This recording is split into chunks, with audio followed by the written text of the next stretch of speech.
अच्छा, ये तस्वीर तो हम सबने देखी है ना? घने जंगल की वो रात और राजा विक्रम के कंधे पर लटका हुआ बेताल। ये कहानी हम सबके बचपन का एक हिस्सा है। पर क्या ये वाकई सिर्फ एक कहानी थी? ये लाइन सुनते ही हम सब उन कहानियों में पहुंच जाते हैं। राजा विक्रम का वो अटूट संकल्प, बेताल का वो चालाक सवाल और फिर वो शर्त कि अगर राजा ने मुंह खोला तो बेताल वापस उसी पेड़ पर चला जाएगा। मतलब एक ऐसा सिलसिला जो कभी खत्म ही नहीं होता था। लेकिन यहाँ एक बहुत बड़ा सवाल उठता है, क्या ये सारी कहानियां सिर्फ मन बहलाने के लिए थीं? या फिर इस पूरे सफर के पीछे कोई बहुत ही गहरा, कोई छिपा हुआ मकसद था? चलिए आज कोशिश करते हैं इस राज पर से पर्दा उठाने की। तो ठीक है, सबसे पहले उस कहानी की बात करते हैं जिसे हम सब बहुत अच्छे से जानते और पहचानते हैं। कहानी तो एकदम सीधी सादी लगती है। एक बहुत बहादुर राजा है, एक चालाक सा पिशाच है और एक के बाद एक 25 कहानियां हैं। हर कहानी के आखिर में एक पहेली और शर्त यह थी कि अगर राजा जवाब जानते हुए भी चुप रहा तो उसके सिर के टुकड़े टुकड़े हो जाएंगे और अगर वो बोल पड़ा तो बेताल उड़कर वापस। पर यहीं पर एक सवाल दिमाग में आता है जो कभी सुलझा नहीं। ये पूरा का पूरा सेटअप, ये बार बार का आना जाना, आखिर इसका मतलब क्या था?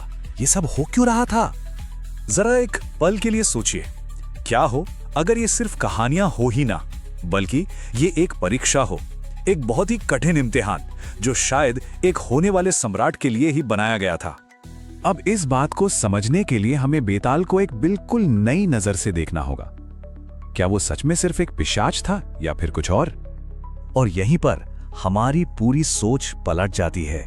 देखिए, आमतौर पर हम बेताल को एक डरावना भूत या पिशाच ही मानते हैं, लेकिन क्या ऐसा हो सकता है कि वो असल में ज्ञान का, सदियों पुराने ज्ञान का एक रक्षक रहा हो? सोचिए, उसका असली मकसद राजा को डराना था ही नहीं, बल्कि उसका मकसद था उसे सोचने पर मजबूर करना, चीजों का विश्लेषण करने पर मजबूर करना और सबसे जरूरी, न्याय के आधार पर सच बोलने पर मजबूर करना। वो तो हर सवाल के साथ राजा की बुद्धि और उनके विवेक को तौल रहा था। तो सवाल यह है कि इन कहानियों में आखिर किस तरह का ज्ञान छिपा हुआ था, क्योंकि ये सिर्फ बच्चों वाली नैतिक कहानियां तो बिल्कुल नहीं थी। असल में बेताल की जो पहेलियां थी वो दो बहुत ही प्राचीन भारतीय विद्याओं पर आधारित थी। एक था तंत्र यानी ब्रह्मांड का गहरा और गूढ़ ज्ञान, और दूसरा था राज्य शास्त्र, मतलब एक राजा के क्या कर्तव्य होते हैं, शासन चलाने की कला क्या होती है। और देखिए, राज्य शास्त्र का मतलब सिर्फ शासन करना नहीं होता। ये राजनीति, अर्थशास्त्र और कूटनीति का एक बहुत ही गहरा विज्ञान है। सच कहें तो ये किसी भी राजा के लिए कामयाबी की पूरी गाइड बुक है। तो इसका मतलब हर कहानी अपने आप में एक सिमुलेशन की तरह थी, एक प्रैक्टिकल केस स्टडी। राजा विक्रम के सामने एक मुश्किल हालात रखे जाते थे और उन्हें यह साबित करना होता था कि वो न्याय और अपनी प्रजा के भले के लिए सही फैसला ले सकते हैं। ये सिर्फ पहेलियां नहीं थी, ये तो असल में शासन चलाने की ट्रेनिंग थी। और अब आते हैं उस थ्योरी पर जो इस कहानी को शायद पूरी तरह से बदल कर रख देगी। क्या बेताल कोई पिशाच नहीं, बल्कि एक प्राचीन लाइब्रेरियन था?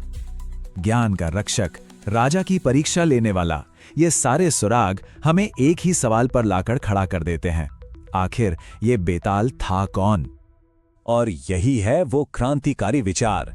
क्या हो अगर बेताल कोई पिशाच था ही नहीं, बल्कि वो तो ज्ञान का एक जीता जागता खजाना था, एक प्राचीन लाइब्रेरियन जो बस एक ऐसे काबिल इंसान को ढूंढ रहा था जिसे वो अपना सारा ज्ञान, अपनी सारी विद्या सौंप सके। इस नजरिए से देखें तो बेताल एक संरक्षक था, एक गेट कीपर। वो बस ये पक्का कर रहा था कि ये जो कीमती ज्ञान है ये किसी ऐसे के हाथ में जाए जो इसका सही इस्तेमाल कर सके। और राजा विक्रम को बार बार सही जवाब देकर अपनी काबिलियत साबित करनी पड़ रही थी। इसका सीधा मतलब ये हुआ कि वो डरावना जंगल और वो कभी न खत्म होने वाला सफर असल में एक क्लासरूम था, एक चलती फिरती लाइब्रेरी जहां एक गुरु अपने शिष्य को सबसे मुश्किल हालात में सबसे बड़ा ज्ञान दे रहा था। और शायद इस कहानी का पूरा सार बस इस एक लाइन में छिपा है। सच या ज्ञान तो हर जगह होता है, लेकिन उसे सुनने और समझने के लिए एक काबिल दिमाग की जरूरत होती है। राजा विक्रम ने अपनी बुद्धि से यह साबित कर दिया कि वो उस सच को सुनने के काबिल थे।